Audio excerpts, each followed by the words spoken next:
Muito bem, estamos novamente de volta com o nosso programa Respostas.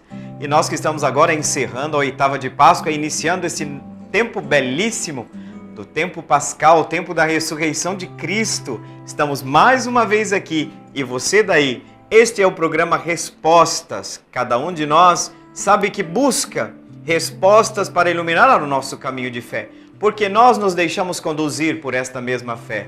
Então, neste sentido, esse programa quer fazer esta parceria, de certa forma, trazer presente os ensinamentos da Sagrada Tradição e da Sagrada Escritura na sua vida, na minha vida. Por isso que é um programa que, no primeiro momento, a gente escuta a tradição. Não sei se vocês já perceberam que o nosso programa, no primeiro bloco, é a escuta de um texto que a gente escolhe. Qual que é o critério para escolher esse texto? O critério é um texto que seja importante, um texto que trate de um tema que seja relevante para nós que estamos fazendo o nosso caminho de fé. E como para nós católicos, de modo geral também, para os nossos irmãos que não nos conhecem ou não conhecem a fundo a identidade católica da nossa fé, o tema da Sagrada Tradição também, como uma modalidade da revelação de Deus, não é tão claro. Por isso que a gente optou, durante esse início do nosso programa, reinício na verdade, porque este mesmo programa era apresentado no passado por Dom Dimas, né? É exatamente de começar com este tema da Dei Verbum. O que é Dei Verbum? É um documento do Concílio Vaticano II, inclusive estavam sugerindo no programa passado, e nós vamos logo tratar desse tema. O que significa um concílio para nós cristãos? Exatamente, o concílio é um momento solene, onde a igreja para junto o Papa com todos os bispos do mundo inteiro para tratar de algumas questões que são de importante relevância para o contexto. E nesse sentido, o Concílio Vaticano II foi o último concílio da Igreja. É o 21º concílio da Igreja. E ele tratou num dos seus documentos, são vários os documentos do Concílio Vaticano II, mas tem um que fala exatamente sobre a Sagrada Tradição e a Sagrada Escritura. O nome desse documento é Dei Verbum, que traduzindo é exatamente Palavra de Deus. Por isso que este programa tenta trazer para nós um contato com estas fontes da nossa salvação.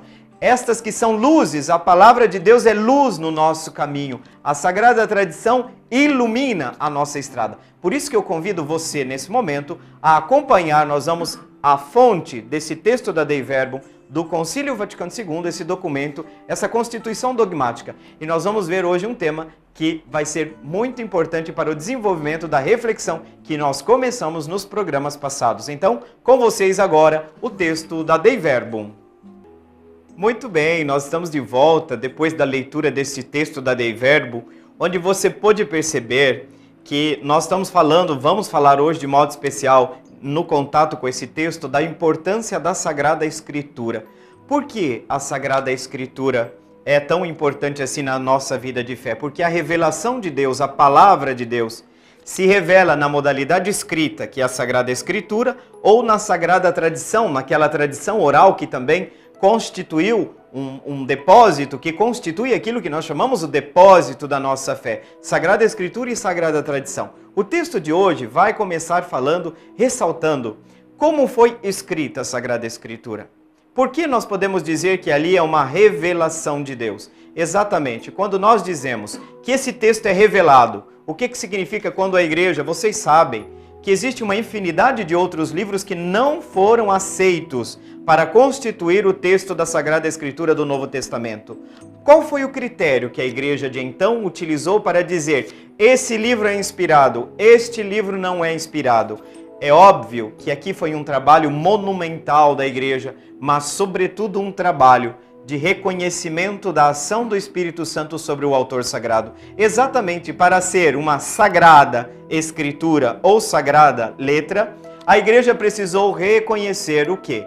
O caráter de inspiração da palavra de Deus. A gente diz que o texto que está na Sagrada Escritura tem Deus como autor.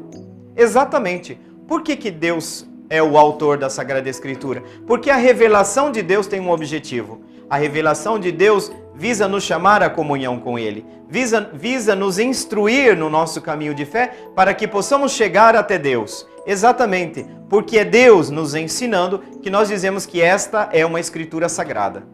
É um texto sagrado, é um texto que goza do caráter de inspiração da Sagrada Escritura.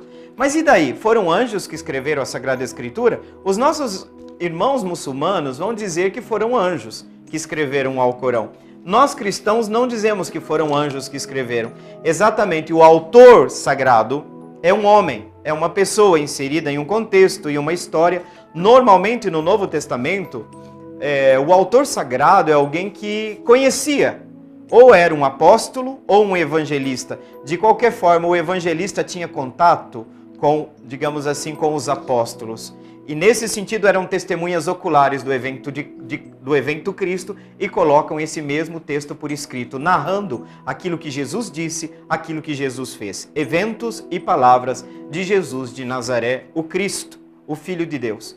Então, nesse sentido, nós podemos dizer que a ação do Espírito Santo sobre o autor humano é uma ação de inspiração, de tal modo que nós podemos dizer que ali, apesar de que o mediador, que é um autor humano que está escrevendo, nós podemos dizer que ali está realmente a palavra de Deus.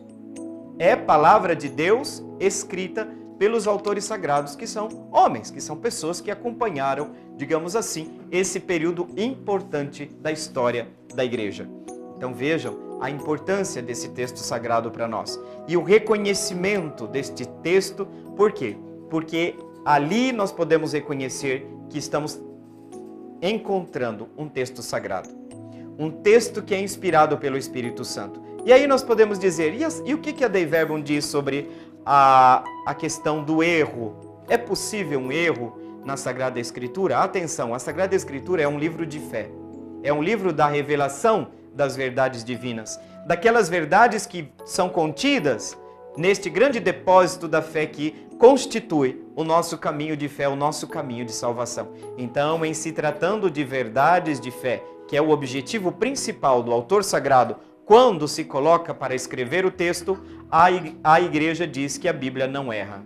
Enquanto texto de salvação, enquanto texto que nos transmite uma verdade não inventada por homens, mas exatamente reconhecida pela igreja como um texto inspirado. Exatamente por isso.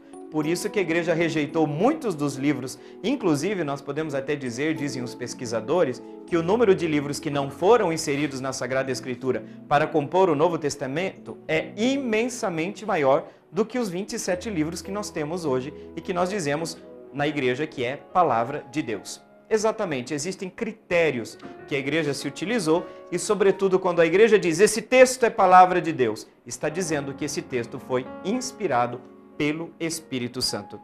E nesse sentido, essa mesma palavra é venerada pela igreja. Nós acreditamos que a palavra de Deus, que constitui a primeira parte da nossa Eucaristia, é um texto sagrado.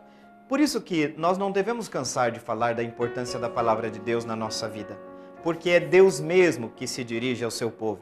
E os livros contidos, os livros da Sagrada Escritura, são contidos em dois grandes testamentos, duas grandes partes, que a igreja primitiva entendeu que Deus já começou a se revelar no Antigo Testamento, naquilo que nós chamamos de Antiga Aliança. Exatamente por isso que a igreja não rejeitou o livro dos judeus, o livro dos hebreus. Por quê? Porque a igreja cristã entendeu que aquilo que os profetas anunciaram, que os patriarcas proclamaram, que Cristo era o cumprimento da profecia. Jesus era o Messias, exatamente porque a palavra de Deus diz que na plenitude dos tempos, Deus enviou seu Filho ao mundo. Isso pressupõe o quê? Pressupõe um longo caminho histórico, desde os patriarcas Abraão, Israel e tantos outros, profetas, reis, que desde o Antigo Testamento Deus começa a se revelar, até chegar à plenitude da revelação em Cristo.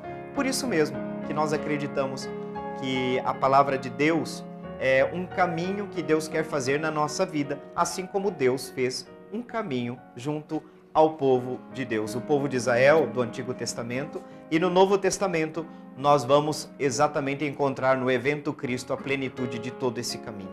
É o auge, né? É o máximo. Quando Jesus diz assim, por exemplo, quem me vê, vê o Pai. Ou seja, aquilo que Jesus diz, aquilo que Jesus faz, é expressão daquilo que Deus é em si mesmo. Então, na revelação daquilo que acontece na vida de Jesus de Nazaré, de Jesus Cristo, é revelação daquilo que é Deus mesmo na terra. Então, a gente percebe que nós temos que amar muito mais a Sagrada Escritura. Nós católicos precisaríamos ter mais conhecimento, em vez de consultar horóscopo, a gente fazer da palavra de Deus a bússola do nosso caminho, né? Muito bem, obrigado pela sua presença nesse primeiro momento de reflexão. Nós estamos terminando então este primeiro bloco, né, do nosso programa Respostas, e eu quero convidar vocês a mandarem as perguntas de vocês. Estamos aguardando as perguntas que vocês nos enviarem, e o telefone é 3349-1015. Fique aí, porque nós voltamos já já para o segundo bloco.